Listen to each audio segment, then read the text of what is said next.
Se levardes em conta as nossas faltas, quem haverá de subsistir? Salmo 129, um bom dia. Em nome do Pai, do Filho e do Espírito Santo. Amém. Recorramos sempre à poderosa intercessão de Maria Santíssima, nossa Mãe, e de São José, o Justo. Meu salmo de hoje é extremamente pertinente e interessante, no sentido que se Deus ficar levando em consideração aquilo que nós já fizemos de errado ou que ainda podemos fazer, não há ser humano sequer na face da terra que conseguiria se manter em pé. Nesse sentido, pensar em Deus não deve ser um fardo e muito menos a conversão. Com isso, o Salmo nos aponta para o sentido da misericórdia, onde devemos viver apesar de nossas falhas, fragilidades.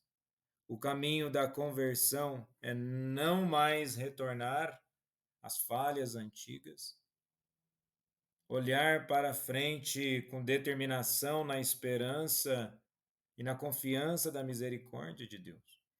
E a caminhada quaresmal é exatamente isso. Por mais que estejamos refletindo sobre os aspectos da paixão, do sofrimento e das dores de nosso Senhor Jesus Cristo, não deve ser um abatimento externo de feições de pessoas sem esperança, muito pelo contrário. Devemos levar em consideração que o modo, a forma de Deus se relacionar com o ser humano é na perspectiva da misericórdia e do amor. Na primeira leitura de hoje da profecia de Ezequiel, capítulo 18, versículo 21 ao 28, o profeta Ezequiel está pregando para os judeus exilados na Babilônia. O povo acreditava que estavam sofrendo pelos pecados de seus antepassados, citando o provérbio: os pais comeram uvas verdes e os dentes dos filhos é que ficaram embotados. Mas Deus refuta essa crença, afirmando que cada pessoa será julgada por seus próprios atos e há que sempre possibilidade de arrependimento. Vejamos bem o que está no versículo 22. Nenhum dos pecados que cometeu será lembrado contra ele. Ele viverá por causa da justiça que praticou. Infelizmente, nos dias de hoje, ainda há pessoas que vivem dentro do universo cristão ou que são cristãos culturais, muitas vezes não têm uma prática de vida cristã, que acham que o que nós estamos sofrendo nos dias de hoje é consequência dos pecados dos pais. E o interessante é que também, nessa perspectiva, abre um caminho para a conversão. E o que importa? A conversão. O que importa é a justiça de Deus agora, na perspectiva de misericórdia. O pecador pode mudar e viver. O pecado não define permanentemente uma pessoa. Deus perdoa quem se converte. Mas você fala, olha, Renan, mas Deus só perdoa quem se converte? Vejamos bem, para verdadeiramente você ser perdoado, você precisa extinguir aquilo de errado que você fez na sua vida. Se você verdadeiramente quer tirar aquilo da sua vida e aquilo foi realmente o mal, a partir do momento que você já não quer mais fazer aquilo, já é um princípio de conversão. Agora, há uma responsabilidade pessoal. O justo que abandona sua retidão será julgado por seus pecados atuais. Então vejamos bem, a dinâmica da vida cristã é uma dinâmica de persistência. E ser persistente é conforme estava no evangelho de ontem, que Jesus fala para buscar e buscar Deus incessantemente. E muitas vezes buscar Deus não consiste em apenas ter a ideia de Deus, colocar essa ideia na cabeça visualizar isso e achar que ali você está num relacionamento. Não se trata apenas disso. Buscar a Deus também está nas atitudes as quais nós praticamos no dia a dia. E sabe naqueles momentos que você tem tudo para fazer uma coisa errada, uma coisa que não faz sentido, e você, persistente na fé, persistente de que você já não precisa praticar tal coisa, você consegue vencer aquele momento de fraqueza, aquele momento de tentação, aquele momento de pecado? Eis aí a busca em Deus. Quando nós conseguimos sair vitoriosos de situações difíceis. E no evangelho de hoje, em Mateus 5, dos versículos 20 ao 26, no versículo 20, Jesus diz assim: Naquele tempo, disse Jesus aos seus discípulos: Se a vossa justiça não for maior que a justiça dos mestres da lei e dos fariseus, vós não entrareis no reino dos céus. E Jesus fazendo esse comparativo do que adianta conhecer toda a lei se não a pratica. Saber os capítulos e os versos de cor e salteado, mas não há vivência, não há encarnação da fé na vida.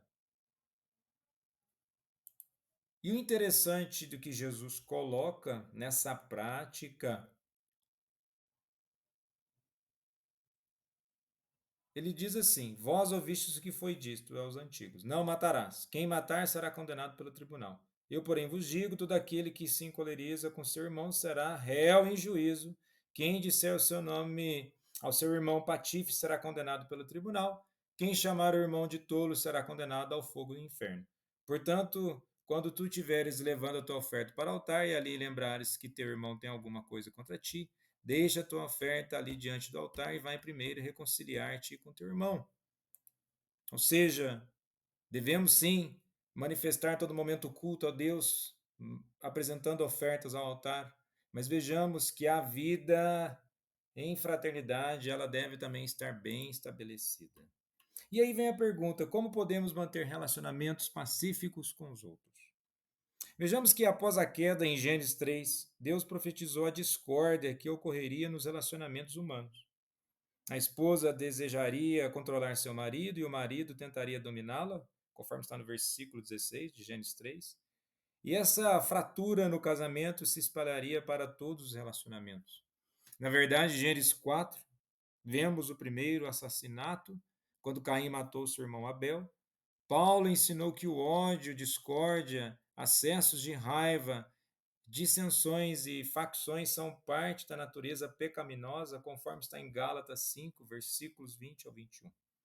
Portanto, todos nós somos propensos à discórdia. Infelizmente, essa discórdia é frequentemente maior dentro das famílias, incluindo até mesmo na igreja. Infelizmente, também a discórdia vai ocorrendo e predominando em vários setores da sociedade. E aqui Cristo nos ensina no Evangelho de hoje a importância de manter relacionamentos pacíficos. Ser uma pessoa pacífica não quer dizer necessariamente que você vai ficar igual um bobão, deixando as coisas acontecer. Deus está observando e julgará aqueles que vivem em discórdia. E Cristo começa considerando a fratura final de um relacionamento, assassinato. Então passa para o motivo e os atos que o precedem. À medida que estudamos no Evangelho de hoje, aprenderemos princípios sobre como manter relacionamentos pacíficos. E quando Cristo diz: Ouvistes o que foi dito a uma geração mais velha, não matarás, ele não está se referindo especificadamente ao sexto mandamento. Ele está se referindo à interpretação errônea comum dos judeus sobre o sexto mandamento. Esta é a primeira das 6 interpretações errôneas que Cristo considerará no Sermão da Montanha. Ao explicá-las, Cristo ensina aos judeus como sua retidão deve superar a dos fariseus para entrar no reino dos céus. E ao interpretar o sexto mandamento, os fariseus e escribas ensinavam que alguém simplesmente não tivesse assassinado, ele tinha obedecido à lei e, portanto, estava certo diante de Deus. Isso fazia as pessoas se sentirem santas e orgulhosas, já que tinham guardado perfeitamente a lei de Deus. Vejamos, muitas vezes as pessoas fazem o básico: ser educado, ser gentil, ser honesto. Isso é o básico, isso é mais do que obrigação.